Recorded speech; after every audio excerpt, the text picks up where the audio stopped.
Je suis le docteur Joseph Dieudonné Etoga Etoga. Je suis docteur en médecine générale et je suis également spécialisé en médecine naturelle.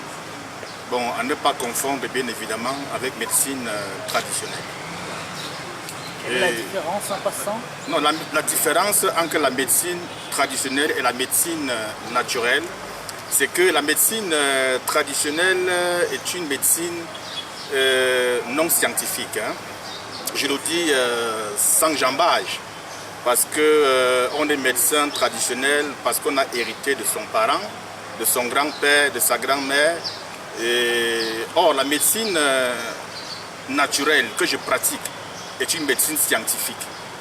Donc quand je parle de scientifique, ça veut dire qu'elle s'étudie dans les universités et vous sortez de là avec des diplômes. Même dans le domaine du conditionnement des médicaments à donner aux patients, tout obéit aux normes scientifiques.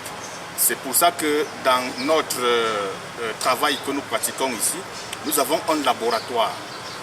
Ce laboratoire nous permet de faire un diagnostic complet de l'état sanitaire d'un patient avant de prescrire un médicament. C'est pour ça qu'on dit que c'est une médecine qui obéit à des normes scientifiques. Vous n'êtes donc pas un tradit praticien? Non, je ne suis pas un tradit praticien et je ne saurais l'être. Le tradit praticien, c'est quelqu'un, quand vous le rencontrez, qui peut vous dire que voilà, vous avez un mal et que ce mal a été causé par votre oncle qui habite juste derrière votre maison ou bien votre grand-mère qui habite de l'autre côté. Bon, c'est lui celle qui sait quelle est la science qu'il utilise pour le démontrer. Alors que nous, en médecine naturelle, nous posons des diagnostics en fonction des pathologies. Et ces pathologies-là, pour pouvoir conclure ce diagnostic, il faut absolument que ça soit démontré scientifiquement. Et pour les démontrer scientifiquement, le laboratoire est le seul fondamental qu'on peut utiliser pour pouvoir le faire.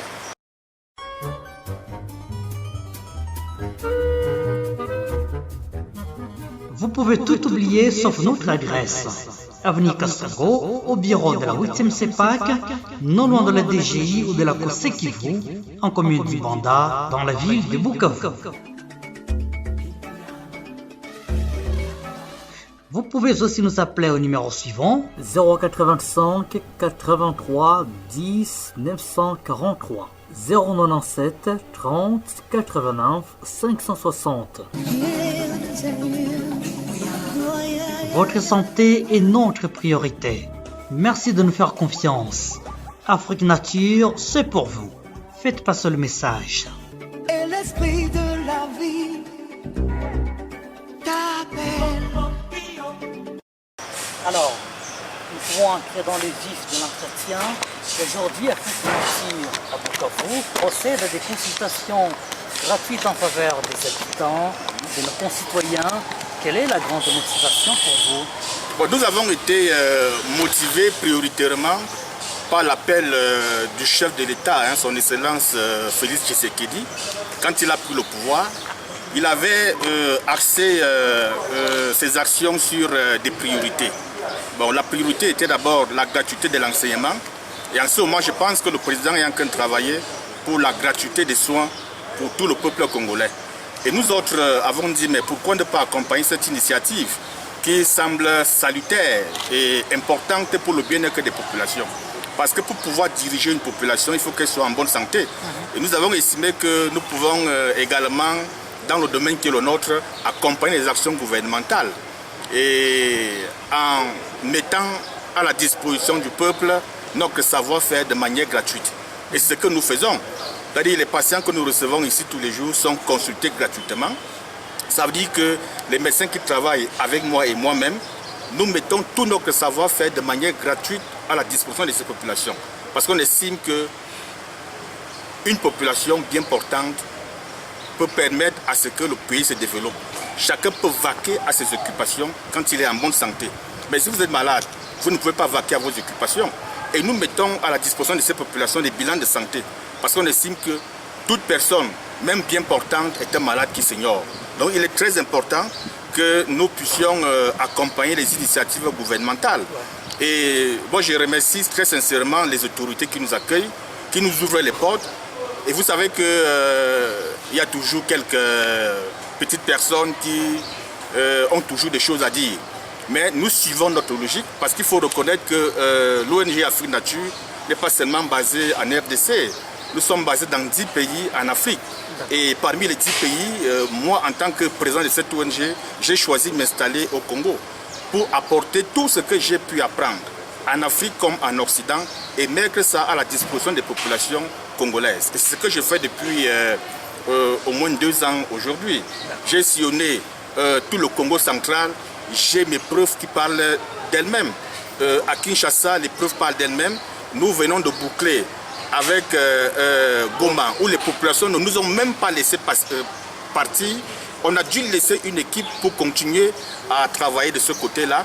Et nous voici aujourd'hui à Bukavu. Et les populations répondent massivement à notre appel.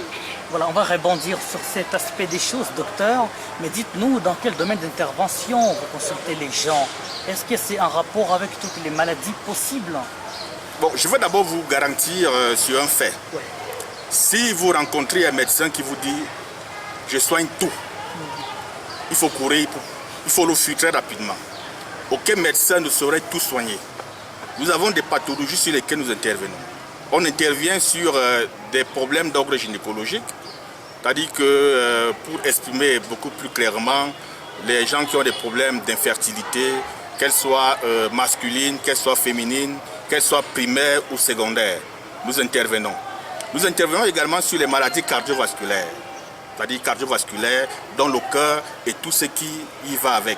On intervient sur les maladies du 3e âge, qu'on appelle des affections rhumatoïdes, et on intervient également sur les IST. Parce que les IST, on les retrouve très souvent, parce que vous savez, nos populations, malgré toute la sensibilisation qui est faite autour des infections sexuellement transmissibles, les gens continuent à s'aventurer à des rapports sexuels non protégés avec des personnes inconnues. Ce qui fait en sorte que, en dehors du fait que nous soyons là à soigner, nous sommes également des éducateurs. C'est-à-dire on donne des conseils à ces gens-là pour qu'ils prennent leur vie ensemble. Parce que la vie ne s'achète pas dans un supermarché, la vie ne s'achète pas dans un magasin. La vie, c'est Dieu qui la donne et nous devons la préserver. Notre devoir également, c'est d'éduquer les populations. Ce n'est pas seulement de consulter et de donner des médicaments, mais c'est de leur dire que vous pouvez vous soigner vous-même de manière préventive en essayant de tout mettre en œuvre pour vous exclure de certaines choses sans, et ça vous empêche de rencontrer un médecin, même si rencontrer un médecin est pratiquement inévitable. Voilà, vous avez dit tantôt que la médecine naturelle répond à des exigences scientifiques. Cela étant dit, peut-on affirmer que vos médicaments, vous comme Afrique Nature, sont dignes de confiance? Nos médicaments sont dignes de confiance parce que nos médicaments sont traités dans des laboratoires. En ce moment précis, nous sommes en train de mettre sur pied un laboratoire au niveau de la RDC Congo. Et je peux vous garantir que l'avantage que la RDC a, c'est que la RDC a la plus grande réserve forestière au monde après l'Amazonie. Et dans ces forêts-là, on retrouve pratiquement toutes les essences médicales importantes pour le bien-être des populations. Mais le problème, c'est de les connaître.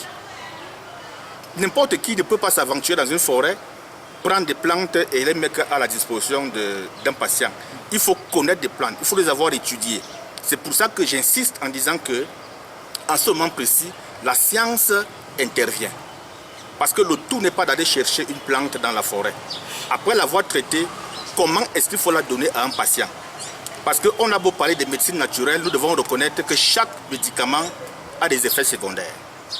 Qu'il soit naturel ou qu'il soit de la médecine conventionnelle, il y a toujours des effets secondaires dans chaque médicament.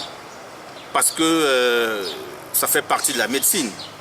Et beaucoup plus de gens ont l'habitude de dire non, les produits naturels n'ont pas d'effets secondaires. Non, moi j'ai rencontré des patients qui ont bu des litres et des litres de médicaments chez des tradipraticiens, mais à la fin ils ont eu des problèmes de foie, des problèmes des reins, et nous nous sommes retrouvés obligés de procéder à des cures de désintoxication pour permettre à ces patients de pouvoir retrouver la plénitude des organes qu'ils ont perdus.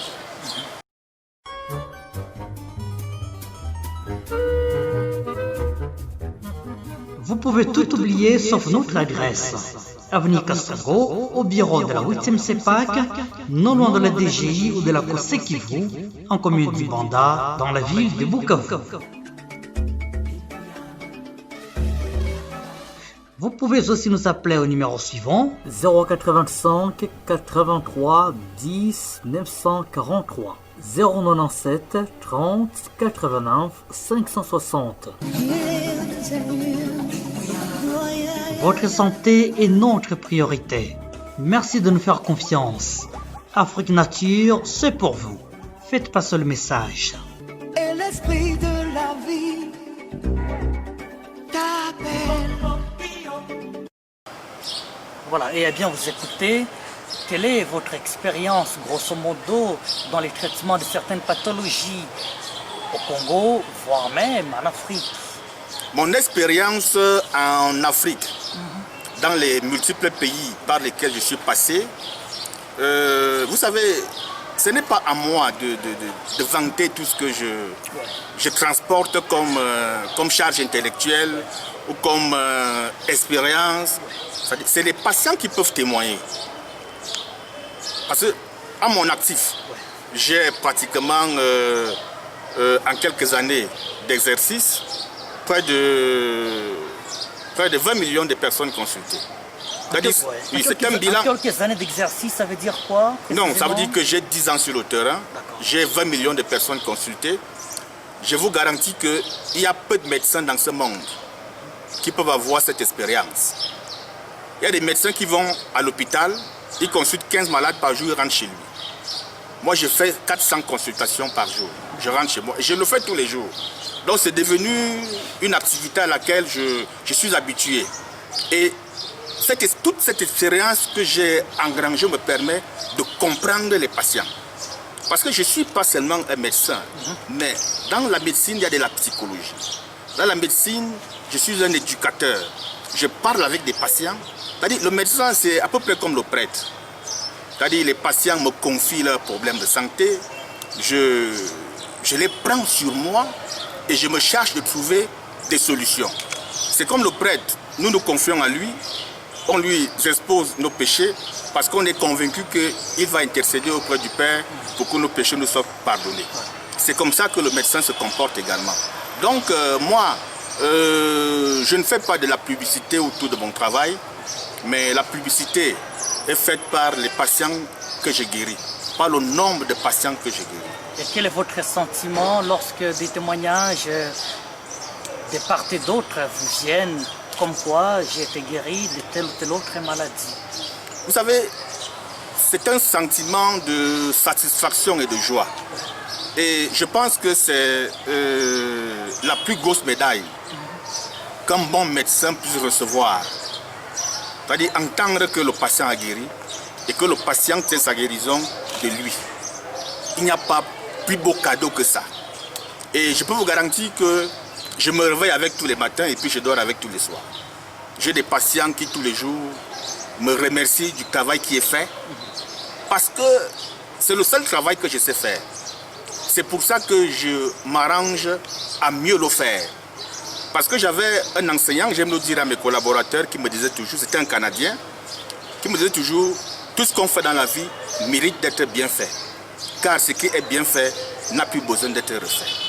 Et je m'appuie là-dessus, je dis, tout ce que je fais doit être bien fait. Si je suis un soigneur, ce que j'ai décidé de soigner, je dois soigner les gens de manière à ce qu'on dise que non, dans cette ville, il y a eu un médecin qui est arrivé et qui a fait bien son travail. Je reste gravé dans les mémoires des gens, même après que je sois parti. Mon travail sur cette terre, dans le cadre de mes activités, c'est de rester une icône attachée à des valeurs.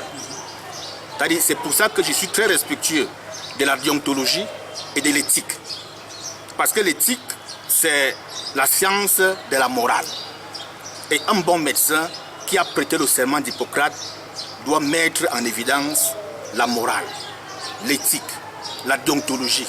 Ça doit l'accompagner tous les jours dans le cadre de son activité. Alors, la question que les habitants se posent à les entendre parler est de savoir jusqu'à quand Afrique Nature sera en train de les consulter gratuitement, voire même de rester parmi eux à Bukavu.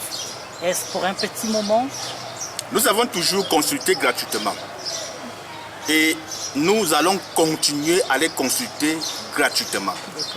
Aucun des médecins qui travaillent avec moi ni moi-même ne prélève aucun radis dans le domaine des consultations. C'est un sacerdoce, c'est un engagement dans lequel nous nous sommes lancés parce qu'on a estimé que notre petite personne ne vaut rien par rapport à des millions de personnes que nous rencontrons tous les jours. Donc c'est pour ça que nous nous sommes engagés à travailler sur cette voie. Alors, nous sommes venus ici, on avait une mission de 3 mois. Nous sommes à la 2e semaine. Vous comprenez qu'on a encore 2 mois et demi devant nous.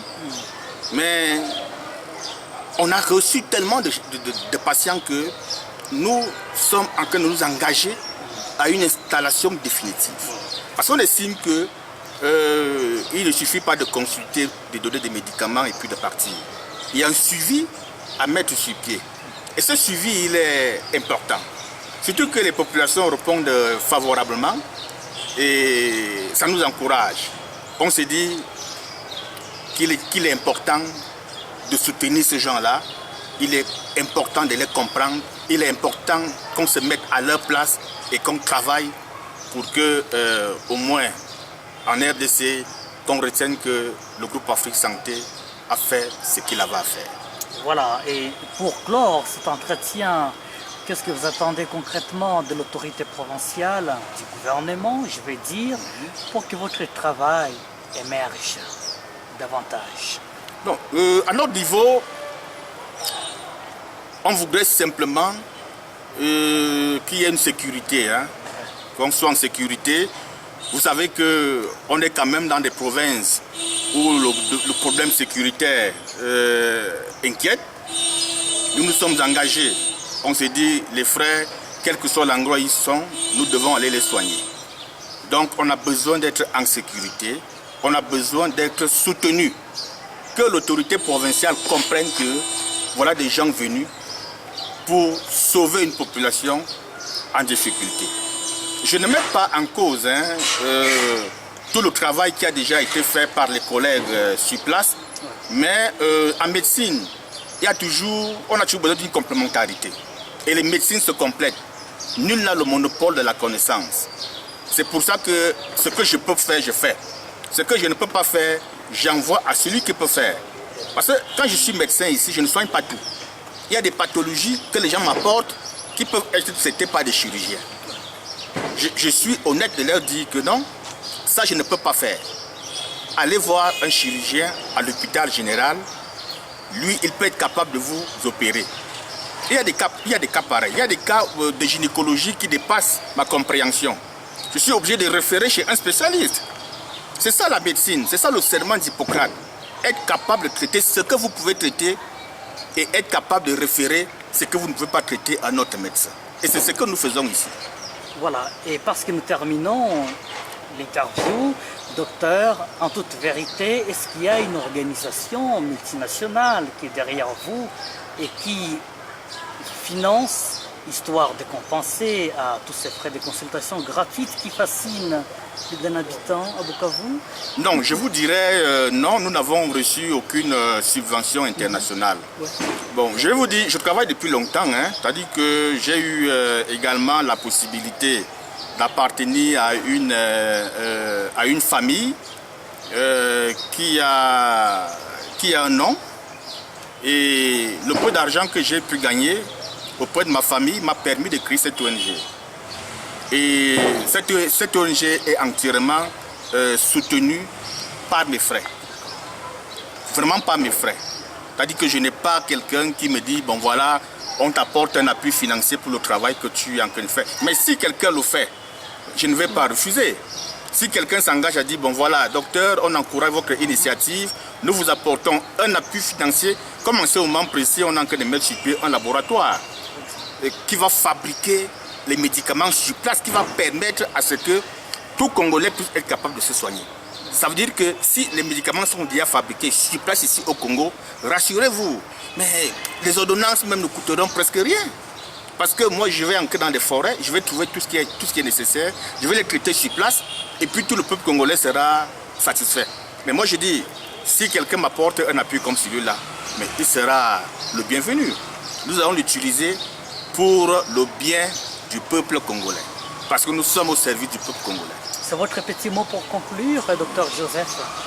Bon, pour conclure, déjà, tout en vous remerciant pour cette belle initiative que vous avez eue, je voudrais vous rassurer que notre travail est un travail des personnes qui pensent au bien-être des autres. Et dans la vie, il ne faut pas penser à soi prioritairement. Il faut penser à l'autre. Quand tu penses à l'autre, les bénédictions de soi vont arriver tout doucement. Et c'est ce travail que nous faisons. Nous voulons simplement continuer à demander aux populations de nous faire confiance parce que nous, on met tout en œuvre pour mériter leur confiance. Et tant que Dieu nous permettra de vivre sur cette terre, nous ne ménagerons aucun effort pour continuer à apporter notre soutien à cette population qui en a tant besoin. Par ces vibrants messages d'assurance, la sentinelle du gouvernement vous remercie, docteur. Non, c'est nous qui vous remercions très sincèrement.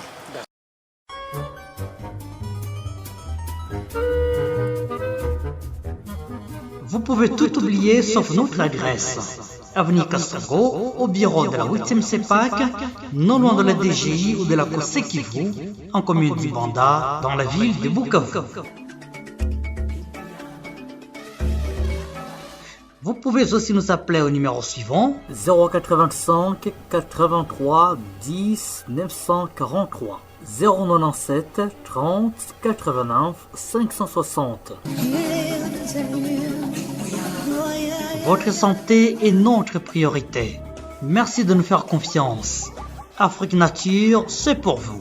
Faites passer le message.